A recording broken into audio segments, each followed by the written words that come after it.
Friends, आज हम कक्षा 9 का संस्कृत विषय का सेकंड चैप्टर स्वर्ण काव्य पढ़ने जा रहे हैं।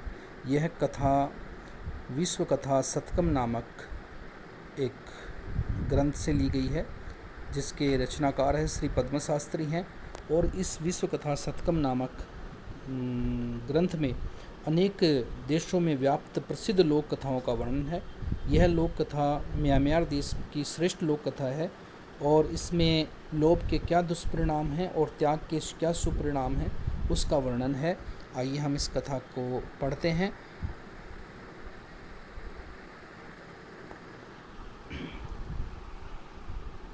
पुरा कस्मिंश्चित् ग्रामे एका निर्धना वृद्धा स्त्री निवसत। पुरा मीन्स प्राचीन समय में कस्मिंश्चित् ग्रामे किसी गांव में एका निर्धना वृद्धा स्त्री निवसत। कोई एक निर्धन वृद्धा बूढ़ी स्त्री निवसत मानी निवास करती थी। निवसत मीन्स निवास करती थी। तस्या एका दुहिता विनम्रा मनोहरा च आसीत्। उसकी एक पुत्री, दुहिता मीन्स क्या है? पुत्री। विनम्र और मनोहर थी। उसकी एक पुत्री थी जो कि कैसी थी? विनम्र और मनोहर थी, सुंदर थी। एकदा माता स्थाल्याम तंडुलान निक्षिप्य पुत्रीम आदिशत।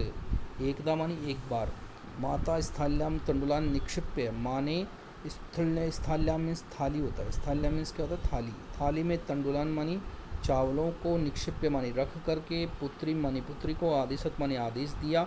सूर्यातपि तंडुलान खगेभ्यो रक्षय।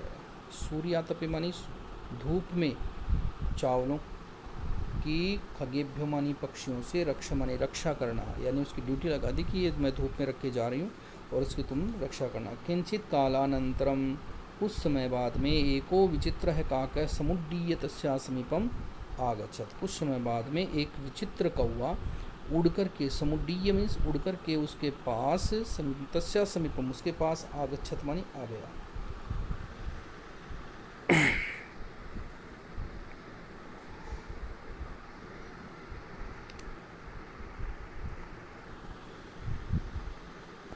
न एतादृश स्वर्णपक्षो रजतचंचुः स्वर्णकाकस्तया पूर्वं दृष्टः। न मानी नहीं, एतादृश मानी ऐसा, स्वर्णपक्षो सोने के पंखों वाला, रजतचंचुः चांदी की चोंच वाला, स्वर्णकाक है सोने का कौवा, तया मानी उसके द्वारा, पूर्वम दृष्ट है, पूर्व मानी पहले, दृष्ट मानी देखा गया, यानी उसके द्वारा वैसा सोने के चोंच वाला और सोने के पंखों वाला और चांदी की चोंच वाला कौवा नहीं देखा गया। तम तंडुलान खादंतम हसंतम च विलोक्य बालिका रोदितुम आरब्धा। तम तंडुलान खादंतम, तम मानी उस कव्य को, तंडुलान मानी चावल, खादंतम मीन्स खाते हुए, हसंतम मानी हंसते हुए, विलोक्य मानी देख करके, उस कौवे को चावल खाते हुए और हंसते हुए देख करके, बालिका रोदितुम आरब्धा, बालिका ने रोदितुम मानी रोना, आरब्ध मानी शुरू कर दिया। तम निवारयंती सा प्रार्थयेत। तम मानी उसको, निवारयंती मानी हटाते हुए, सा प्रार्थयेत वह प्रार्थना करती है। तंडुलान माँ भक्षय, चावलों को मत खाओ, चावलों को मत खाओ। माँ मानी नहीं, भक्ष्य मीन्स खाओ। मदीया माता अतीव निर्धना वर्तते।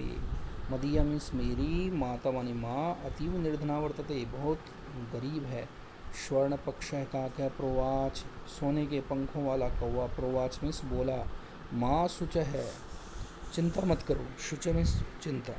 सूर्योदयात प्राग, सूर्योदय से पहले, ग्रामाद बही, गांव के बाहर, पिप्पल वृक्ष मनु, पिपल के पेड़ के नीचे, अनु मीन्स नीचे, त्वया आगंतव्यम, तुम आ जाना, त्वया मानी तुम, आगंतव्य मीन्स आ जाना।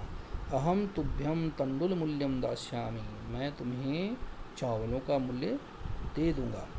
प्रहर्षिता बालिका निद्रामपि न लेभे, खुश होती हुई प्रसन्न बालिका नींद भी नहीं ले पाई, यानी उसको नींद भी नहीं आ पाई। सूर्योदयात पूर्वम एव सा तत्रोपस्थिता। सूर्योदयात पूर्वम एव, यानी सूर्योदय से पूर्व ही, सा मीन्स वह लड़की, तत्रोपस्थिता वहाँ उपस्थित हो गई। वृक्षस्योपरि विलोक्य सा च आश्चर्यचकिता च संजाता। वृक्षस्योपरि पेड़ के ऊपर विलोक्य में देख करके सा आश्चर्यचकिता संजाता वह आश्चर्यचकित हो गई, संजाता मानी हो गई। यत तत्र स्वर्णमय प्रासादो वर्तते। यत मीन्स की तत्र मीन्स वहाँ पर स्वर्णमय मीन्स सोने का, प्रासादो वर्तते सोने का महल था। यदा काकः सयित्वा प्रबुद्ध है, जब कौवा सयित्वा मानी सोकर के, प्रबुद्ध मीन्स उठा, तदा तेन स्वर्ण गवाक्षात कथितम, तदा मन तब, तेन मानी उसने, स्वर्ण गवाक्षात मानी सोने के खिड़की से, गवाक्षात मानी खिड़की से, कथितम मीन्स कहा, हम हो बाले, अरे बाले, अरे बालिका, त्वामागता, तुम आ गई। तिष्ठ बैठो, तिष्ठ बैठो, अहम त्वत्कृते, मैं तुम्हारे लिए, त्वत् मानी तुम्हारे, कृते मानी लिए, मैं तुम्हारे लिए सोपानम अवतारयामी यानी सीढ़ी उतारता हूँ। सोपानम मानी सीढ़ी, अवतारयामी उतार रहा हूँ।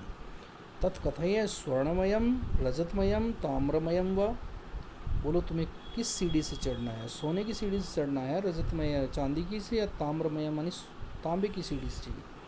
कन्या वदत, कन्या ने कहा, अहम निर्धन मातु दुहिता अस्मि, अहम मानी मैं, निर्धन मातु मानी गरीब माँ की, दुहिता मानी पुत्री, अस्मि मानी हूँ।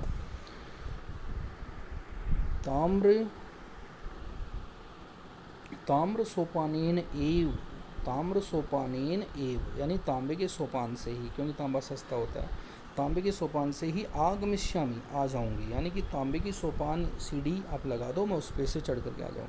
परम स्वर्ण सोपानेन सा स्वर्ण भवनम आरोहत, परंतु उस कव्य ने उसके लिए सोने की सोपान, सोने की सीढ़ी, स्वर्ण सोपान लगा दी, और सा स्वर्ण सोपानम भवनम आरोहत, और वह सोने की सीढ़ी से स्वर्ण भवन में प्रवेश कर गई, आरोहत मन चढ़ गई।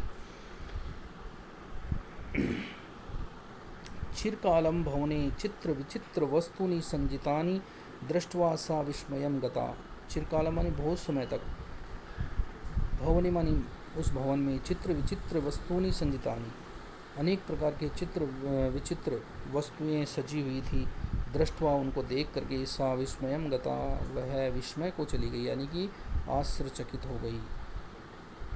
श्रांताम थकी हुई, ताम मानी उसको, विलोक्य मानी देख करके, काके मानी कौवा, वदत मीन्स बोला, उसको थकी हुई जान करके कौवा बोला। पूर्वम लघु प्रातराशः क्रियताम, पूर्व मानी सबसे पहले, लघु प्रातराशः क्रियताम पहले हम कलेवा करते हैं, यानी कि कुछ नाश्ता करते हैं। वद त्वम स्वर्णस्थाल्याम, वद मानी कहो, त्वम स्वर्णस्थाल्याम सोने की थाली में, सोने की थाली में भोजनम करिष्यसि भोजन करोगी, बोलो तुमने भोजन सोने की थाली में करना है। किम वा रजस्थाल्याम या कि चांदी की थाली में, उत ताम्रस्थाल्याम अथवा, उत मीन्स अथवा, ताम्रस्थाल्याम तांबे की थाली में। बालिका वदत, बालिका बोली, ताम्रस्थाल्याम एव अहम निर्धना भोजनम करिष्यामि, यानी कि मैं तांबे की थाली में ही भोजन करूँगी, निर्धना क्योंकि मैं निर्धन हूँ, गरीब हूँ, और तदा सा आश्चर्यचकिता संजाता, तब उसके पुनः वह आश्चर्यचकित होती है। यदा स्वर्णकाकेन स्वर्णस्थाल्याम भोजनम परिवेशितम, जब सोने के कवि ने, उस स्वर्ण काक ने सोने की थाली में भोजन परिवेशित माने परोस दिया, परिवेशित माने परोस दिया। न एतादृशम स्वादु भोजनम अद्यावधि बालिका खादितवती, ऐसा एतादृशम मानी ऐसा, स्वादु मानी स्वादिष्ट, भोजन मानी भोजन, अद्यावधि मानी आज तक, बालिका न खादितवती बालिका ने नहीं खाया था, आज तक ऐसा स्वादिष्ट खाना बालिका ने खाया था। काको अवदत कव्य ने बोला, बालिके अहम इच्छामि मेरी इच्छा है, अहम इच्छामि मैं चाहता हूँ, यद त्वम सर्वदा अत्रैव तिष्ठ, कि तुम हमेशा के लिए यहीं रहो, तिष्ठ मानी यहीं रहो। परम तव माता तो एकाकिनी वर्तते, परंतु तुम्हारी माँ तो अकेली है। अतः त्वम शीघ्रम एव स्वगृहम गच्छ, अतः तुम शीघ्रता से अपने घर जाओ।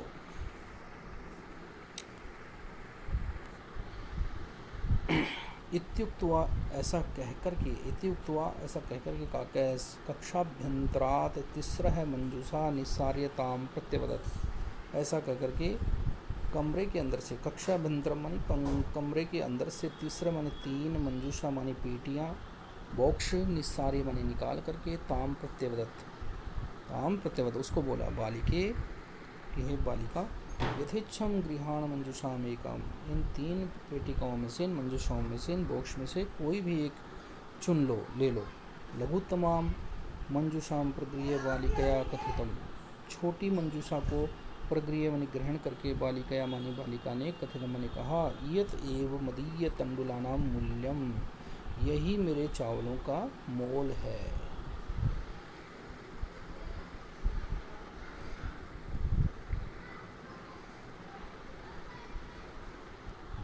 गृहम आगत्य सा मंजूषा समुद्घाटिता, घर आकर के उसने उस मंजूषा को, उस बॉक्स को समुद्घाटिता मानी खोला।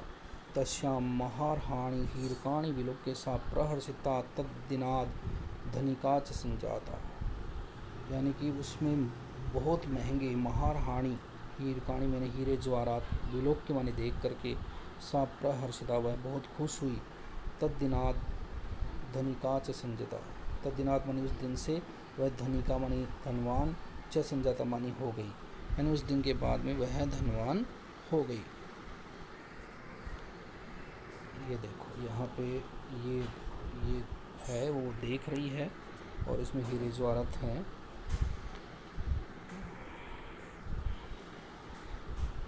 तस्मिन्नेव ग्रामे एका लुब्धा वृद्धा न्यवसत, उसी गांव में एक दूसरी लुब्धा मानी लोभी, वृद्धा मानी बुढ़ी औरत न्यवसत निवास करती थी। तस्यापि एका पुत्री आसीत, उसकी भी एक पुत्री थी। ईर्ष्या सा तस्य स्वर्ण काकस्य रहस्यम ज्ञातवती, ईर्ष्या से वह उस सोने के कौवे का रहस्य जान गई, ज्ञातवती मानी जान गई। सूर्यातपे तंडुलान निक्षिप्य तयापि स्वसुता रक्षार्थम नियुक्ता, और सूर्यातपे मानी धूप में चावलों को निक्षिप्य रख करके वह भी अपनी पुत्री को, स्वसुता मानी अपनी पुत्री को, रक्षार्थम नियुक्ता, रक्षा के लिए नियुक्त कर दिया। तथैव स्वर्ण पक्ष काक तंडुलान भक्षयन्तामपि तत्रैव अकारयत, वैसे ही वह सोने के पंखों वाला कौवा चावलों को खा करके, तामपि तत्रैव अकारयत, उसको भी वैसा ही कहा। प्रातस्तत्र गत्वा सा काकम निर्भर्त्सयन्ती प्रावोचत, और प्रातः वह वहाँ जाकर के उस पेड़ के पास, पीपल के पेड़ के पास जाकर के कौवे को निर्भर्त्सयन्ती यानी डांटती हुई, प्रावोचत मनी बोली, हो नीच काकय, हे नीच कौवे, अहम आगता, मैं आ गई हूँ, मह्यम तंडुल मूल्यम प्रयच्छ, मेरा जो चावलों का मोल है वो मुझे दो। काको ब्रवीत, कौवा बोला, अहम त्वत्कृते सोपानम अवतारयामि, मैं तुम्हारे लिए सीढ़ी लगाता हूँ। तत्कथय स्वर्णमयम रजतमयम ताम्रमयम व, बोलो कैसी सीढ़ी लगानी है, सोने की लगानी है, चांदी की लगानी है, तांबे की लगानी है। गर्वितया बालिकया प्रोक्तम स्वर्णमयीन सोपानेन अहम आगच्छामि, गर्व के भाव से वह बालिका बोली कि सोने के सोपान से ही मैं आऊँगी। परम स्वर्ण काकस्तत्कृते ताम्रमयम सोपानमेव प्रायच्छत, लेकिन उस स्वर्ण काक ने उसके लिए तांबे की सीढ़ी ही प्रदान की, प्रायच्छत माने प्रदान की। स्वर्ण काकस्ताम भोजनम अपि ताम्रपत्रभाजने एव अकारयत, और सोने के कौवे ने, स्वर्ण काक ने भोजन भी उसको तांबे के बर्तनों में अकारयत कराया। प्रतिनिवृत्ति काले स्वर्ण काकेन कक्षाभ्यंतरात् तिस्र मंजूषा तत्पुरः समुक्षिप्ताः, प्रतिनिवृत्ति काले यानी लौटने के समय उस सोने के कौवे ने कक्षाभ्यंतरात् कमरे के अंदर से तीन मंजूषा, 3 पेटियाँ, 3 बॉक्स तत्पुरः समुक्षिप्ता, उसके सामने रखे, फेंक दिया। लोभाविष्टा, लोभ से लोभी, सा बृहत्तमा मंजूषाम गृहीतवती, लोभाविष्ट, लोभ से व्याकुल वह बड़ी मंजूषा को यानी बड़े मोक्ष को गृहीतवती ग्रहण कर लेती है। गृहमागत्य सा तर्षिता यावत मंजूषाम उद्घाटयति, घर आकर के गृहमागत्य यानी घर आकर के साथ तर्षिता वह लोभी मंजूषा को उद्घाटित करती यानी खोलती है। तदा तावत तस्याम भीषण कृष्ण सर्पो विलोकित है, तो वह उसमें एक भयंकर काले सांप को देखती है। लुब्धया बालिकया लोभस्य फलम प्राप्तम, लोभी बालिका लोभ का फल, लालची बालिका लोभ का फल प्राप्त करती है। तदनंतरम सा लोभम परित्यज्यत, और उसके बाद वह लोभ को छोड़ देती है, यानी उसने आगे से लोभ करना छोड़ दिया। इस प्रकार इस कहानी से हमें ये शिक्षा मिलती है कि हमें कभी भी लोभ नहीं करना चाहिए।